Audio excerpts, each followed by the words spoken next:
first, because I think this is important. Like that is, I do think people are going to enjoy hearing about how I got into Twitter fights. But something that I think is maybe more important and timely is just, man, sales this last week across the board, all of our companies sucked. You're listening to Business Lunch with Roland Frasier. This is your seat at the table. Hey everybody, Roland Frasier here, and my business partner and now co-host. This is where you say Ryan Deiss. Is this where I say my name, Ryan Deiss? You can tell we're still figuring this stuff out. Ryan Deiss. Very professionally done. Ryan Deiss. We are here with another episode of Business Lunch, the newly improved, revised, and expanded version of the podcast that you've come to know and love over the last few hundred episodes. And today we are going to talk about some cool stuff. I'm kind of excited to start today because usually it's me getting in trouble, but I think, Ryan, didn't you get scolded a bit online in the Twitters? I did make a lot. Funny enough, I made a lot of marketers mad. I want to talk about that. Is there something we can talk about first, though? I think that's good. I want to talk about that first because I think this is important. Like that is, I do think people are going to enjoy hearing about how I got into Twitter fights. But something that I think is maybe more important and timely is just, man, sales this last week across the board, all of our companies sucked. I'm like unhappy to hear that, but happy to hear that as well, because one of our programs that's done well that I'm involved with for a year straight had its toughest week last week. And so, yeah, that's interesting. Tell me about what you're seeing. I think, yeah, I mean, and so I'll give you theory, because that's what it is. There's no way that anybody could have this, but I mean, here we are kind of as we're talking about this, and when people, hear this kind of towards the endish of May 2021, right? So just so that we got a little bit of a timestamp on it, I think that the world is healing. And I think what we've seen for the last little bit, certainly anybody selling just about anything online, I think anybody selling any type of online course, personal development, the whole entire world was shut in. And at the same time, a lot of people had a lot of money through like stimulus checks and things like that. And so a lot of folks spent it on personal development, personal improvement, career development. And I think what we're seeing is people are like, oh, wait, I can go back outside again. I can go see friends. I can travel again. And, as we're kind of people getting vaccinated, the world's opening up. I think, it always slumped a little bit in the summer. I think we're getting the combined effect of the normal kind of summer slump with just everybody saying, screw it, I'm out. Right. I mean, it's funny. You and I texting leading up to this.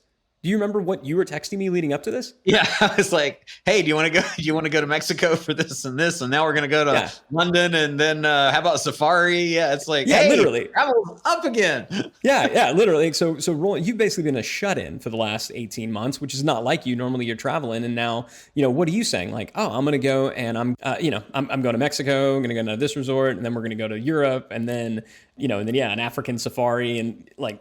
I think that's happening, maybe not at that scale, but I think it's happening in a lot of people. And so, look, I don't know. This is one of those things where maybe being a bit of a downer, I think it's good to acknowledge that it's happening so that you don't just completely panic and think that all of my stuff is broken. Because I know we've done that in the past where we've been like, everything's broken. Let's go back and fix it. And look, sometimes maybe you want to test and know your numbers, but like we've got stuff, like you said, that's been consistently performing the same for 12 plus months, and then it just stopped.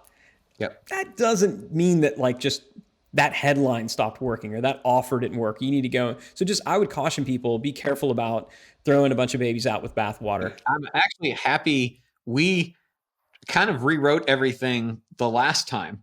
So I would be thinking right now, if I hadn't done that, like if I was and so this goes to anybody who's testing anything right now, that if I had just done that rewrite this time, and I'd be like, oh man, I'm awful. I can't create copy or offers or things that people want to buy.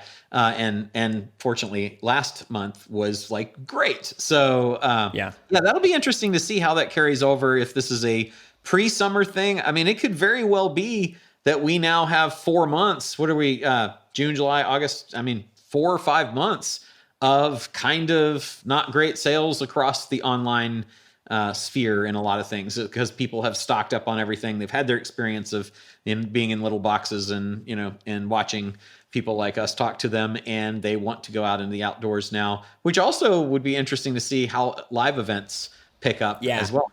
So let's talk about, like, all this stuff is countercyclical. Obviously, being in the event space, as we know, was less good last year. Doing any kind of travel, experiential thing, less good. Live meetings and masterminds and those kind of things, less good. If the theory holds and we're going to see a reversion, then it's good to look at your business and to say, like, did we benefit from this last trend? If so, you may find that you start to become a little bit on the losing end. So what are some things that you can do to kind of go back? Richard and I were talking, so our other business partner, Richard Lindner, he and I were talking about this, and he said the same thing that you did. He's like, man, we need to start promoting some of these events that we're doing in the fall. Yeah. Right? Because people are like, let's get live and in person. Also, this is a biggie, and I got to give Richard credit for this one. Books, physical books. So, and I'm excited about this because what do we have coming up, right? Your book offer is coming.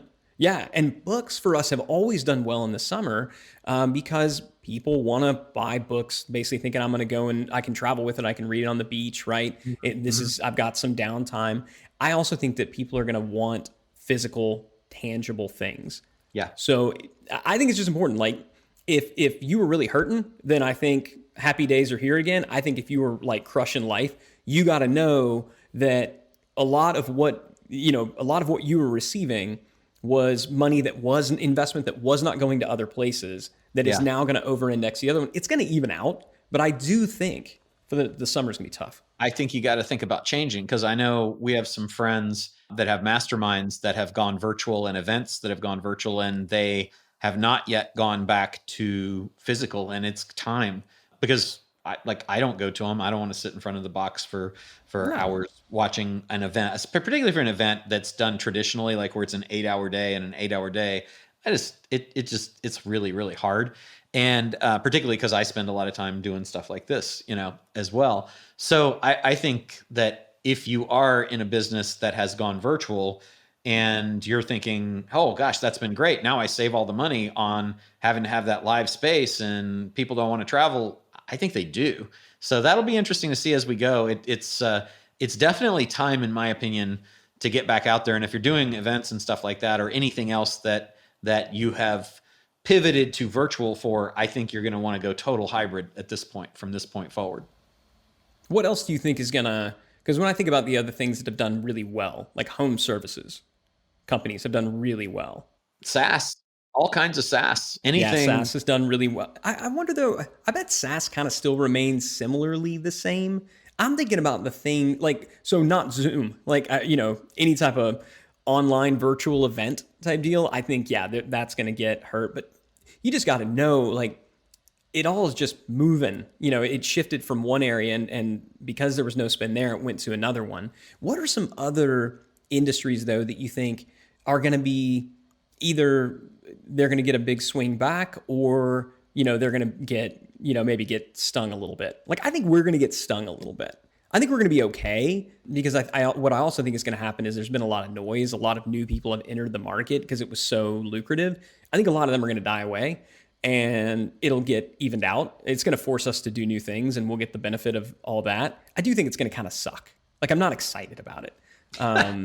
But that's business, right? Like, we have to find those counter-cyclical things to lean into now. Right? Exactly. Yeah. We'll do that. We'll figure that out. A lot of our competitors won't. But what are some of those things? Any other ideas? Well, I mean, clearly everything travel, everything entertainment. I think people are just dying to get out and about again. Anything that creates any kind of connectivity. All of the festivals should come back, bars, restaurants, all that. I know that for us, and we were talking in Las Vegas, you and I, when we had our event last month, it's like, man, it's so great to be out again, see human beings and be in a different location. Just a different location. So to me, it's all physical businesses are going to do great. And I think all virtual everything from shopping, e-commerce and everything, even though it's super convenient and, it's been much more widely accepted, it'll be how much of that is going to stay, because people still want to go to the store. I still want to go to the store. I'm very tired of all of the wonderfully convenient DoorDash, Uber Eats, Instacart, all of those kinds of things. They're they're great, but the truth is that I actually enjoy the process of shopping and looking at things and being out and watching the other people. So having a change of venue, just getting out, live in a wonderful place, very blessed, but I'm kind of tired of being here. So I'm ready to go out. So that would be it to me, would be anything people are doing, any businesses that have been delivering to people at home in any way to facilitate the caged in, shut down life are going to, I think, have a challenge. And any of the businesses that were previously impacted by people not going out are going to be experiencing a pent up demand that will last for, at least to me, through the summer.